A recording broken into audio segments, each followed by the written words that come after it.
최근 들어 팀이 조금씩 무너져가는 모습을 지켜볼 수만은 없다. 매 시즌 토트넘이 이 시기부터 주춤했기 때문에 감독인 나뿐만 아니라 팀의 여러 스텝도 지금 이 상황을 경계하고 있다. 토트넘이 화요일 이른 아침 5시 첼시와 홈 경기를 치릅니다.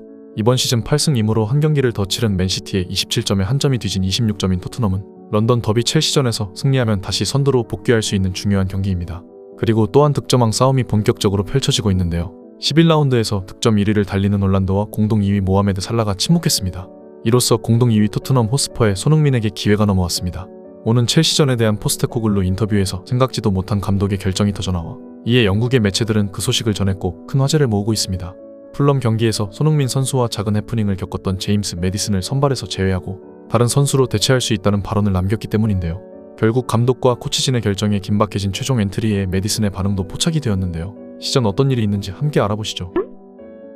첼시전은 프리미어리그 전통 빅식스 대결로 이 경기들에서의 승부는 추후 리그 선두를 지키기 위해 가장 중요한 경기로 승리한다면 29점의 승점으로 선두를 굳건히 지킬 수 있어 중반부로 들어서는 리그에 매우 중요한 경기입니다. 또한 손흥민 개인의 성적으로서도 중요한 경기인데요.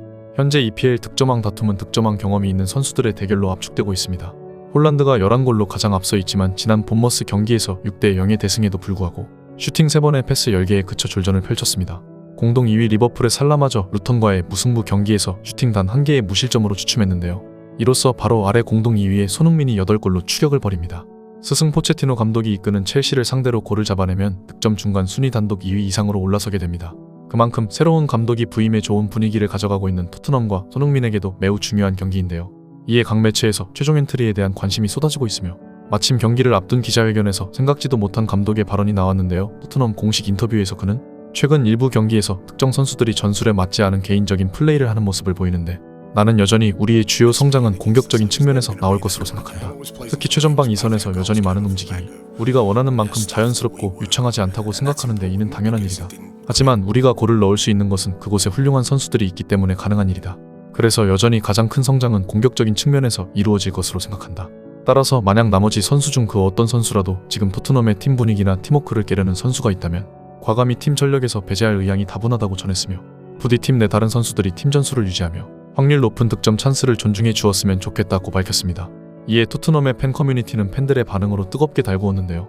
이렇게 포스테코글루가 꼬집어 말했으면 히샤를리송과 메디슨은 눈치 좀 채야지.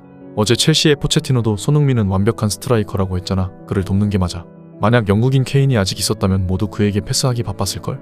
이번 기회에 본인의 욕심을 줄이고 팀을 꼭 승리시켜주길 바래. 이대로 손흥민 두 번째 골든 부츠 수상 가야지 라는 반응들이 올라왔습니다. 한편 이를 분석한 영국 매체 타임스의 축구 전문가 제임스 더커는 최근 들어 토트넘의 몇몇 선수들이 각자 득점 욕심을 내고 있는 정황이 드러나고 있는데도 불구하고 팀의 득점 머신인 손흥민의 득점포가 멈추질 않고 있다. 지난 아스널전부터 손흥민은 루턴타운 경기를 제외한 나머지 경기에서 연이은 득점을 이어오며 벌써 8개의 득점을 기록하고 있다. 그가 최전방 스트라이커임에도 불구하고 프리롤에 가까운 역할을 수행하고 있기 때문이라 생각하는데 지난 벌리전부터 팀의 최전방 스트라이커를 맡은 손흥민은 경기의 흐름에 따라 본인의 역할을 자유자재로 바꿔오고 있다. 메디슨의 뛰어난 침투 능력 덕분에 공간의 제약에서 벗어난 손흥민은 본인의 활동량을 기반으로 여러 위치에서 공격을 만들어가고 있다.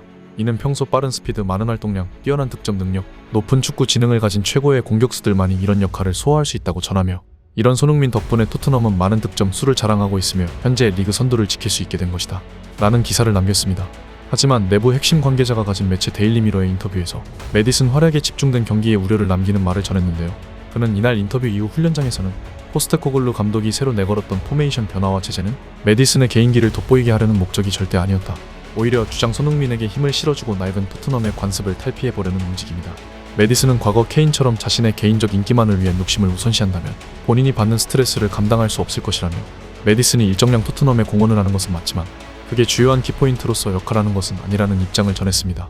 또한 이에 지난 팀 전술 훈련에서 그가 찾아와 본인의 역할에 대한 실수를 인정하며 손흥민이 팀의 9번으로서 골 결정력을 존중하며 프레이를 위해 롤을 잘 지키는 것은 당연하다라고 했으며 현재 언론에 집중 조명되는 것이 불편하며 언행에 신중을 가할 것이라는 말을 남기며 다음 경기 출전에 나의 역할을 확실히 보여주겠다라고 했다.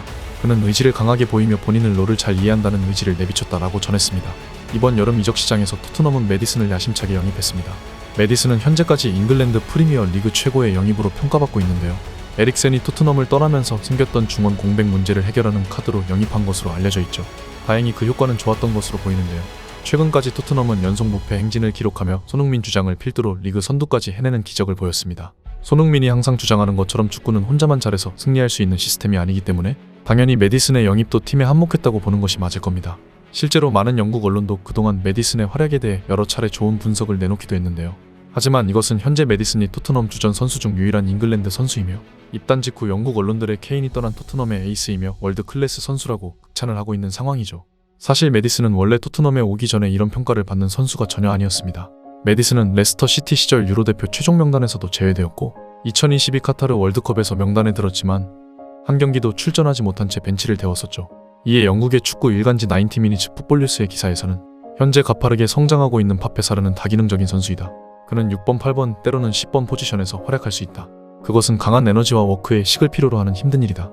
하지만 그는 그런 능력을 갖추고 있고 팀에 큰 도움이 된다고 언급하며 파페 사르의 영향을 칭찬함 동시에 그가 메디슨이 활약하고 있는 10번 포지션에서도 뛸 수 있음을 은유적으로 표현했습니다. 그가 팀의 핵심 손흥민 선수 자리에 대해선 대체 선발 가능성을 제시하는 경우가 전혀 없었지만 메디슨이 뛰고 있는 10번 플레이메이커 자리는 파페 사르가 대체할 수 있음을 언급한 이유가 메디슨이 확고한 주전이 아니며 그 역시도 팀의 유기적 관계를 저해하는 모습을 나타낸다면 주전에서 제외될 수 있음을 경고한 것이나 다름없다는 분석인데요.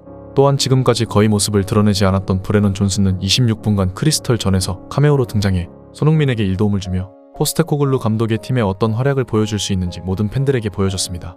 이에 현지 매체인 이브인 스탠더드에서 존슨이 히샤를리송을 대체할 것이라 예상하는 기사를 내어놓았는데요. 히샤를리송 대신 브레넌 존슨이 투입되고 나서야 토트넘은 멋진 두 번째 골을 넣으면서 기여를 높여 게임을 잡을 수 있었고 존슨은 더욱 넓은 공간에 더 잘 맞고 팰리스 전반에 부족했던 공격을 도와 직진성 그리고 1대1 위협을 제공할 수 있다면서 손흥민이 중앙에서 뛰고 있는 상황에서는 존슨이 더 적합한 선수라고 분석했습니다. 또한 브레넌 존슨의 모국인 웨일스 인터넷 기자는 다음 경기 그의 선발 출전 가능성을 분석해 전했는데요. 첼시 전의 선발 선수로 히샤를리송 대신 존슨을 예상할 수 있습니다. 한편으로는 토트넘에서 그가 잘하던 역습할 기회가 줄어들 가능성이 높습니다. 우리의 브레넌 존슨은 올 시즌 프리미어 리그에서 점유율이 가장 낮은 팀 노팅엄을 떠나 평균 59% 공격 점수를 기록하고 있는 토트넘으로 이적하였습니다. 이는 토트넘 감독이 추구하는 공격 진영에서 계속해서 골문을 두드리는 현대축구에 최적화된 전술입니다. 그로 인해 토트넘은 다양한 기술을 시험하게 될 것입니다. 존슨과 손흥민은 토트넘의 새로운 듀오로 부상할 것이라며 존슨에 대한 높은 기대감을 보였습니다.